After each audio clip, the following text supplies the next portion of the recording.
So often we find it easier to champion and encourage other people and not champion and encourage ourselves in the very same way.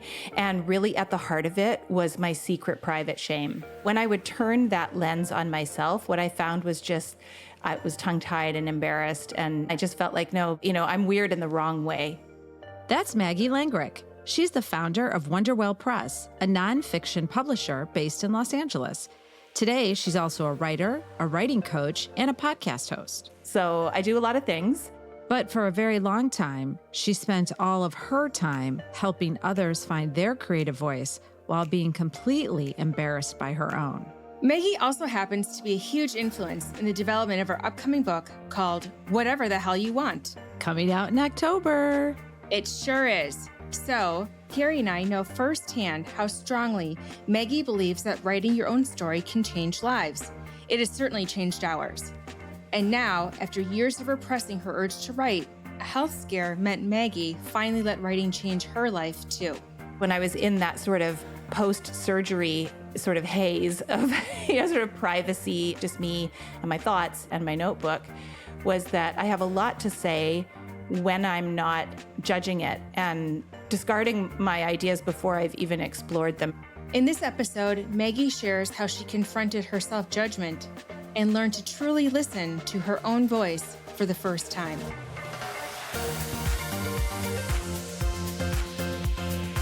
Welcome to The Breakout, a show about smashing through life's little boxes and forging your own path. I'm Dr. Keri Ulrich.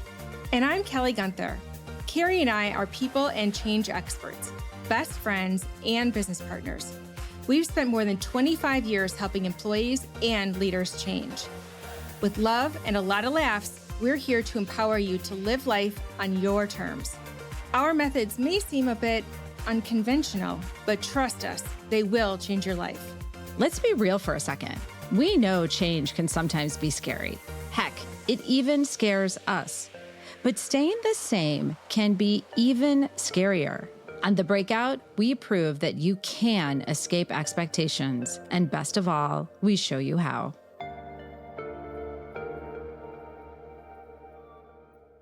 We are so excited because Maggie holds a special, special place in our hearts. Maggie, start first by letting all these beautiful people know, what did you break out of and what do you help others break out of? I think in a way I've kind of been breaking out of boxes all my life. I've never really been a super conformist person. I was raised by fairly unconventional parents, and I was an actor when I was young. And that really suited me and is really part of my personality. So I have never really thought of myself as someone who was in a box, but over my entrepreneurship journey, during the time when I operated my publishing imprint, Wonderwell Press, proudly behind your books, I think that I put myself in a box. I had all these ideas about what it meant to be a business person, what it meant to be a professional of any sort, as opposed to kind of like a free-thinking, freewheeling artist. And so just in recent years, I have reorganized my life a little bit and handed the publishing imprint over to a partner so that I can fully focus on my creative pursuits. And that's really the box that I broke out of, was a self-imposed one that I had also put myself into. Thank you for saying that, Maggie, because sometimes we forget that we put so many boxes on ourselves, that we put ourselves in this box. Yeah. And I love your history of saying, I was a wild child. Not wild child. No, absolutely. I was a wild child too, in every sense of it. Yeah, I was a hippie, an artist, a rebel, kind of super inappropriate all the time. And that was just part of my life. And then as I entered the professional workforce in my 30s, I started to feel that it was almost like a role that I was playing, just like back when I was an actor. I was like, play the role of a newspaper editor and, play the role of a corporate employee. But it was really uncomfortable. But I just had sort of made a deal with myself where I thought that was what was necessary. I don't know, maybe it was necessary, but it certainly wasn't the path to my most fulfilling life. How did you start to break away from that judgment? And when you kind of realized there was the judgment there, that you were putting it on yourself? Well, the early career part was actually more about the sort of putting on of vestments, that were not really me or mine to wear.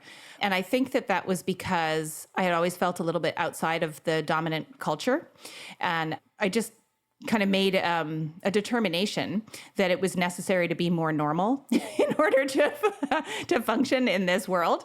And as I say, maybe that was true. Maybe I needed to go into corporate media environment. I was the newspaper editor at that time, and you got to kind of fit in. What I didn't realize at the time was the incredible cost to my soul and my emotional equilibrium.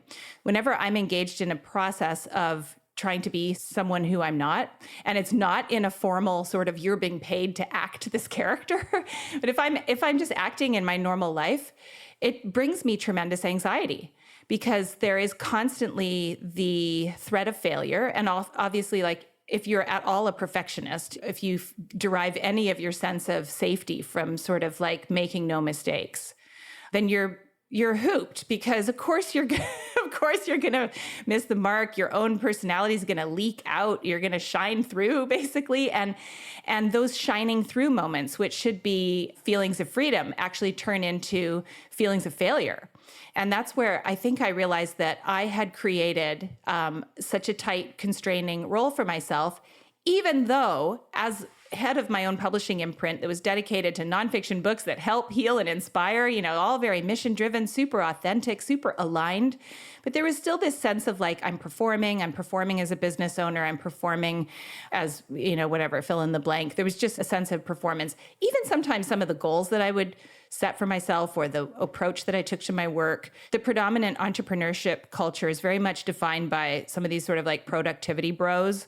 And, you just like set a goal, whatever you want, shoot for the moon, and then just fucking go for it. And, no excuses. That sense of like, if you're not sort of like using your sheer will to kind of plow through life and achieve some sort of arbitrary, crazy goal that you set for yourself, then you are not living up to your potential and you're failing. And so I had adopted that as a truth and was kind of trying to run that race. And it was just destroying me emotionally.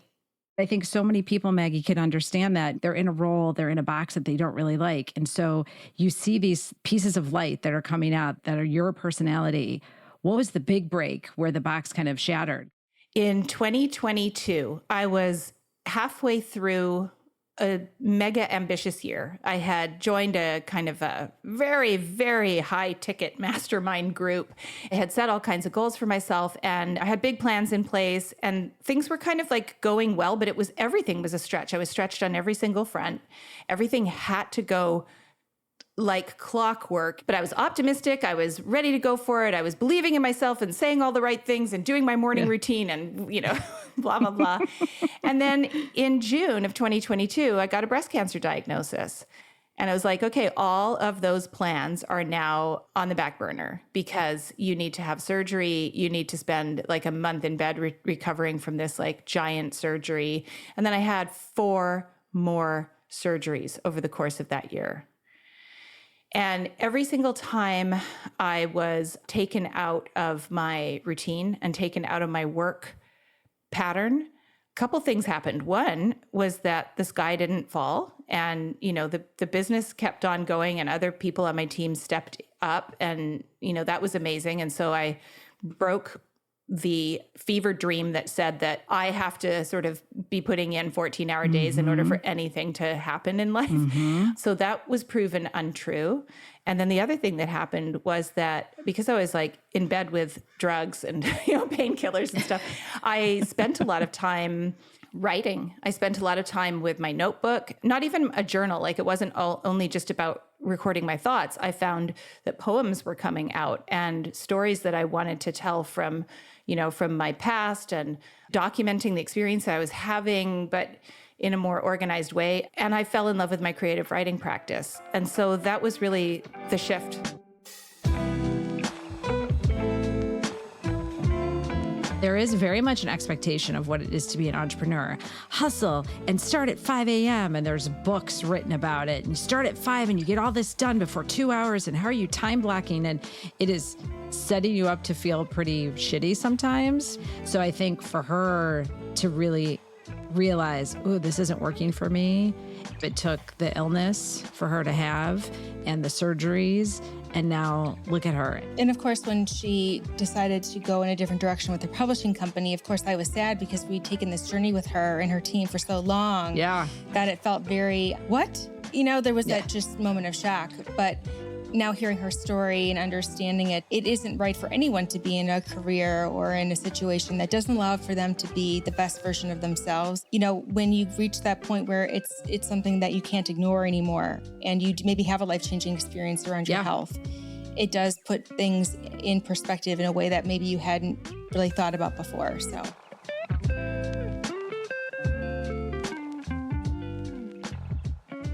What was stopping you before, Maggie, if something was stopping you before, from doing your own creative writing? Yeah, I really was doing a little bit of it, but very little. I would write something, and then it's still just trapped in my computer. Never shared it anywhere. But I wasn't writing in a kind of a regular way at all. And I think that the thing that got in the way was, one, I just decided that there wasn't time, that, my business was my priority. I was too busy working on everyone else's projects. But then, underlying that is just a feeling of I'm not good enough. I'm not worth taking time away from what I'm already doing for these other people to put that time toward myself. And that's where the self-judgment thing came in again. And I think really, what, Keri, the big kind of like aha for me was that I know how to use words. I've been an editor for well over 20 years. I'm good with the words. But I used to think that I'm not really a writer myself. I can't really write because I don't have anything to say. I don't have any ideas. I don't have any stories. I've got nothing. And what I realized when I was in that sort of post-surgery sort of haze of sort of privacy, alone time, just me and my thoughts in my bed with my healing body and my notebook, was that I have a lot to say when I'm not judging it and discarding my ideas before I've even explored them. And that is what I had been doing. I was like, okay, well, yeah, I know that you're supposed to be your authentic self and share your stories. I teach this stuff to other people, right? But I thought, yeah, but that can't be true for me because I'm too messy, too weird, too woo-woo, too emotional, too traumatized. I'm obsessed with my own pain and my own healing. And, I've got a lot of dark narratives that kind of want to come out, like lots of things the things that I would want to say. They're just not palatable. Nobody wants that. And so I would search for more appropriate or acceptable things to write about. And of course I came up empty-handed because I was, kind of plowing a barren field of what will other people find acceptable in me, and just absolutely ignoring the rich harvest that was right under my feet. Oh God, that was a good metaphor, by the way. That was awesome. Well, you know what, Maggie, I've heard you're good with words. So that was the best. That was the best. But I was just thinking, you are so passionate about bringing your own voice to the book and really pushing me and Kelly to say, all right, what's your story? We're like, no, that's okay. We're going to talk about the stories of other people. Just like you were saying, no, we're talking about other people. And what do we have to say? And you're like, no, it's in there. And so can you talk a little bit how making that shift and freeing yourself from that judgment? Because you were such an artist before with being an actor and then kind of moved into this business and then back to artist. It's just a wild example of how so often we find it easier to champion and encourage other people and not champion and encourage ourselves in the very same way. And really at the heart of it was my secret private shame. It's easy for me to say, Keri, Kelly, your stories are valuable. Your voices are unique. You've got to share this. This is what people want to hear. But when I would turn that lens on myself, what I found was just, I was tongue-tied and embarrassed. And, again, I just felt like, no, but, I'm weird in the wrong way, was what I decided. I'm just weird in the wrong way. So I think that one of the funny things that my early acting career, my life as a performing artist, did some good things for me, but it also implanted in me kind of a bit of an Achilles heel, because as an actor, I always had lines to say that were written by someone else. And I always had a character to hide behind. And so the idea of taking off the character and just really allowing myself to be myself, my messy, weird, emotional, verbose, spiritual, forgetful, all the things that I really am, just allowing this person to be who she is was what brought me back to my identity as an artist. And then the second thing that really helped me was the work of Martha Beck. So I was reading Martha Beck's book, The Way of Integrity, as I was going through my cancer year. And what I'm coming to see is that 100% alignment with what is true for you feels energizing, and effortless is the wrong word because there may be effort in expressing that, but it feels frictionless. It feels like something that you're doing because it's delicious, compelling, and you just got to go there. And it's easy to know when you're completely on the wrong track, right? Like, ugh, I hate this job. Ugh, I don't want to see this person for lunch. Like that's really, really easy. Yeah. We don't always honor it, but it's easy to identify. Right. Mm-hmm. But what's really insidious is the creative ideas or the business ideas or the relationships or how you're going to spend your Saturday afternoon that's only sort of 90% aligned. Sometimes I kind of think like, well, if it's 90% aligned, then it should be 90% satisfying. It should feel 90% as good as when I'm 100% aligned. And that's just not true. I still get the whole full body ick. And so now this actually has simplified my decision-making so much because it's a full body yes or it's no. And I love that. And that just means if I'm not clear on my full body yes, then the answer is wait and ask and explore and give it time to emerge and, do nothing. We'll get back to the interview after this quick break. On The Breakout, Keri and I celebrate big changes and small shifts. Only about 10% of us are really self-aware, but 90% of us think we are. Without self-awareness, change is tough. And if you don't know what box you're in, you can't break out of it. That's where we come in. We are coaches and consultants that help you dig into change. We've spent our lives breaking through expectations, and we've devoted our careers to showing people how to do the same. We're here to help you demolish the story you've built around yourself to reveal the true you. Then the real fun begins. And by fun, we mean helping you figure out your why and taking action to forge a fresh path. Connect with us at abrachigroup.com. First of all, I have so many thoughts. One, I just have to say, I love the full body ick. That's a great decision filter, right? And I was just thinking back at our time at the retreat. And first of all, there's an inside joke that I'm going to tell everyone that every time we talk to Maggie, there's got to be tears. And Maggie's very happy when there's tears. And she was so excited when Kelly started to cry because Kelly, I know, Kelly's like, ugh, we're going to talk about it. But I think your point, Maggie, of trying to help others all the time and can be like you were an actor with the lines given to you. And so there's a vulnerability in sharing your own personal story that even though you're an artist versus this introspection writing and exposing yourself. And I know Kelly and I talked so much about that with our book because it wasn't just kind of giving lessons from what we've learned. It was telling our own personal story. And it's hard work. And now with the book coming out, that vulnerability is still scary. It has an ick factor, Maggie, but a good ick. I don't know if you have like a good ick.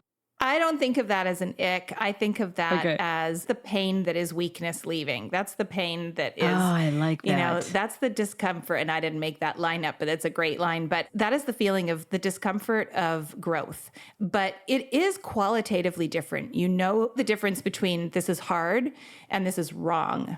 Yes. So this is challenging me because it's bringing up my personal family shame. It's bringing up my fear of exposure, my fear of what my friends or my nasty ex might say about me or whatever. Those are things we can work through, but it still feels right. I feel compelled to go in this direction and this is true. And, I'm oriented toward truth. That's not an ick. The ick can sometimes feel like just deadness. It can feel like heaviness, just sort of like, I don't want to, don't make me. I wish I could get there without having to do this part. That's the step in the wrong direction. I just want to touch on something that you brought up again, which is just about helping others. Our spirit knows what zone we want to be living in, right? What arena of life we find appealing. And I think a lot of us wind up in adjacent roles to our kind of dream role. And that was, what I did also as a book publisher and as an editor was to be sort of like, well, I'm not really prepared to show myself in my own material, but I really do believe in showing yourself in your own material. real. So I'm going to be an encourager of other people. And then I had all these kind of elaborate rationales for that, which had nothing to do with, my personal inhibition. It was all about, practical decisions. But to keep yourself in the adjacent role of the helper, instead of stepping into the spotlight and, allowing your own work to be the focus, it's another way that we keep ourselves stuck. Mm-hmm. Kelly, we're getting pushed into the spotlight. I call my bestie Kelly. I'm like, oh my God, we're going to be like, oh, are you ready to cry yet? Because Maggie's counting down the minutes. No, I'm not, but I probably could be at some point. We've got a few minutes. I still think about during the workshop that we did together almost 2 years ago. Right after my first surgery. It was weeks after my mastectomy, actually. Yeah. That's right, early. Yeah, and you were so vulnerable in sharing that with us, which I thought was an incredibly powerful moment, because I had been stripped raw of all emotion because of the creative process, which I'm not familiar with. And I was really going through for the first time. Maggie and her team were so helpful in guiding me to say, just go through the process and we'll be there with you. As a coach, Maggie, I can imagine how instrumental you are working with your clients. What are you finding are some of the issues that your clients are grappling with when it comes to finding themselves and their creativity? We get hung up on kind of a made-to-order mentality. I'm not saying that there's no place for that sort of pragmatism. There absolutely is. And a lot of it is about understanding the market, understanding, what consumers are buying, what your, competitive titles are, and understanding where you fit in the culture, in the landscape, super important and super practical. However, that absolutely has to be balanced by an equally committed process, which is exploratory and which is coming from your deepest self. So I think that we need both. We need the wild, unfettered, unbounded spirit of the artist to express. And when I say artist, let's use artist with a small a. I think that in this respect, we're all making art when you're creating something out of your lived experience or your body of ideas. So it could be your stories, could be your philosophy, your thoughts, your body of knowledge, but you're making something and putting it out there. You need to plug into a very kind of deep place for that work to ring true and have authenticity. And then once you've got it in front of you, you can employ some hard-headed, rational pragmatism to it and say like, okay, now for public consumption, what is a smart way to shape it? But if you cannot start from the outside in, you can, like you see, like Hollywood does it all the time. And what we call those is sort of empty, vacuous, formulaic movies. And maybe they make a lot of money, maybe they don't, but they rarely really satisfy. What are some of the blocks that you are finding your clients are kind of working through? Mm-hmm.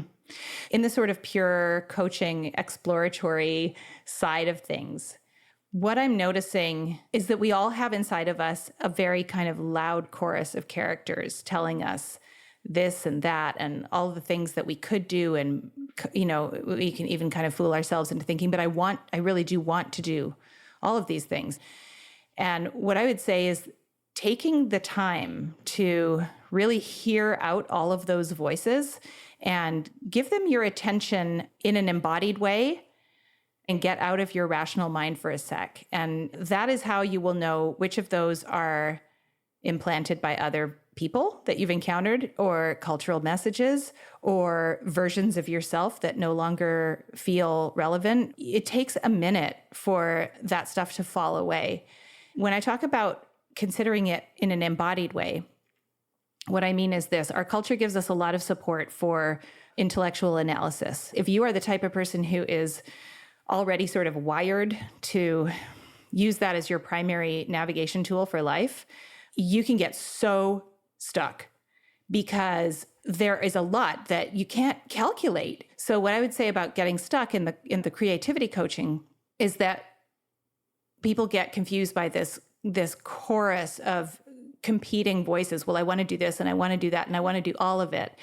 But what you'll notice is that once you've let those loud, clamoring voices have their say and really taken a minute to consider them, not through your rational analysis, but through the diagnostic tool of your energy body, your physical body. How does this feel? Does this feel alive in me? Is this truly pulling me forward in a gentle but undeniable way? Or do I feel like I'm in a, like I'm being pushed in this way, or like I'm in a rush, or I have conflicting emotions about it? Okay, those are all a no. Which is the kind of the quiet but compelling strand that is pulling you forward? Whether that's like which story I should write about today, or should I, start that business or go on a date with that person? That embodied way of navigating will always take you to the right place.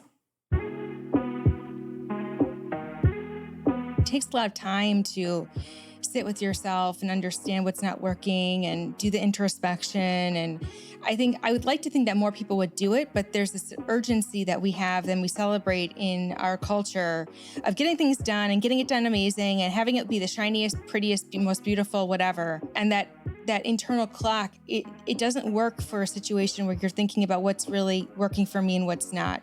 Why am I happy? Why am I not happy? What are the changes I need to make to get happy? And that introspection is not overly valued. Like she was saying, intellectual analysis is valued, but that kind of introspection or sitting with quiet.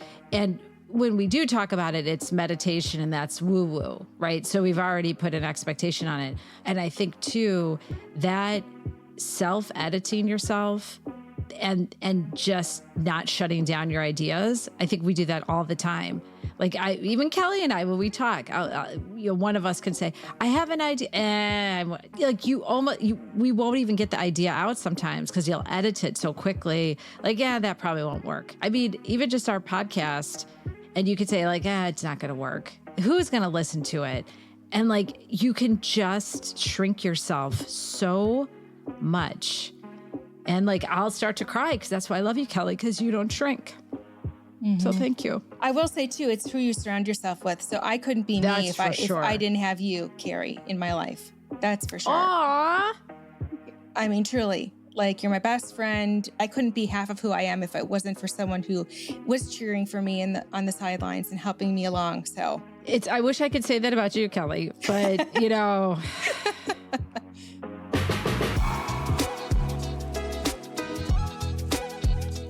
Maggie, what do you think is your next challenge? Well, I'm working on my own book. So my challenge is going to be really taking the time to slow down and allow the character and the focus of that book to emerge. Of course, I want to rush ahead with all my smart decisions. And my challenge is just to slow down, listen to my body, listen to my gut. That's what I'm working on next. Oh, Maggie. Well, we're so grateful that you were a guest on our podcast, and our best to you for your continued health and well-being and for helping others see in themselves what they may not be able to see right now. I can't think of a person who's better to lead someone through that type of a journey than you. So Maggie, our last question is, you have 1 minute with someone who is stuck and they want to break out. What would you tell them? What I would tell them is this. Dear one, you are all tangled up in your indecision because you think you don't know the way out. And what I want you to know is that, in fact, you do. You've got this. You do know the way. You have everything you need to make the right decision for yourself. And it's right there inside of you. This is not a question of needing to, reach out to another expert or do another calculation. This is a quiet, gentle process of shedding that stuff and becoming acquainted with the compass that's inside of you. I think that so many of us fear that there is no compass inside of us, and that's just never, ever true. So take the time to slow down, listen for it, and validate it when you find it. Powerful message, Maggie. Thank you so much for sharing your wisdom, your journey, yourself, your health challenges, and all the best and much success to you, Maggie. Oh, thank you so much, Kelly and Keri. I just love you two so much. Thank you, Maggie.